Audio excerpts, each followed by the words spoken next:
Hi, subscribe to my channel Shobha Rana for more. तो हमने बात की एक छोटा अमाउंट अगर किसी के पास है तो उसको क्या करना चाहिए।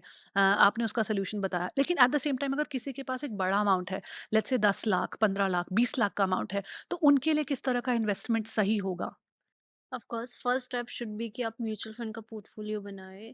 First is low cost index fund, ये आपने पोर्टफोलियो सिंपली चूज बनता कर लिया। कैसे है? मैं ना हाँ। बिल्कुल आपसे एक फाइनेंशियली इलिटरेट पर्सन हम्म, की तरह पूछूँगी, हम्म, क्योंकि मैं कहीं न कहीं वही हूँ। हाँ। अगर 1 से लेके 10 तक फाइनेंशियल लिटरेसी का इंडेक्स है, तो मैं शायद कहीं 2-3 पर ही हूँ आज भी।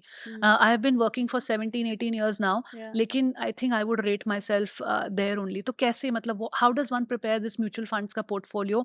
और यहाँ पे वेल्थ मैनेजर्स को हायर करना या एक मेंटोरशिप का क्या रोल रहेगा? I would like to know that also, because मेरे जैसे जो लोग हैं वर्किंग प्रोफेशनल, शायद उनका वो इंक्लिनेशन भी नहीं है और हम्म, शायद उनके पास उतना टाइम भी नहीं है कि वो या एक-एक चीज़ को अपने पूरे पोर्टफोलियो को समझें। या तो what are your tips and advice there? See personal finance is very personal, completely depend on yourself कि आप स्टॉक्स की तरफ जाना चाहते हो।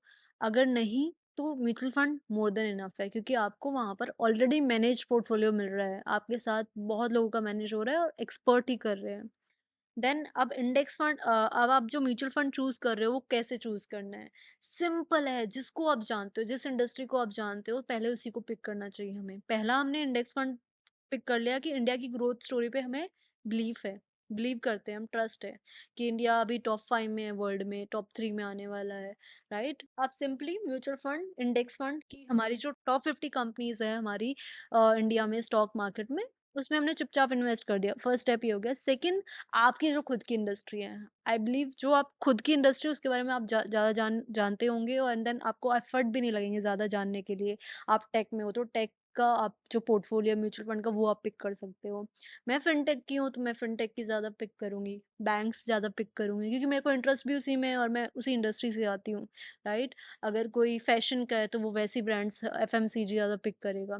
तो ऐसे पिक कर सकते हैं। एंड आई बिलीव कि जितने भी आप म्यूचुअल फंड पिक कर रहे हो, वो मोस्ट ऑफ द केसेस में जो कंपनीज है वो इस फंड में भी होगी, इस फंड में भी होगी, तो ये भी चेक करना ओवरलैप नहीं हो रहा हो।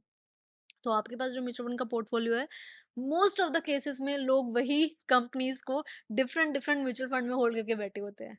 एंड देन आप जो अमाउंट पिक कर रहे हो उसे कंसिस्टेंटली आपको इन्वेस्ट करना है। आपको मार्केट की तरफ ज्यादा नहीं देखना है कि आज बढ़ गई कल कम हो गई।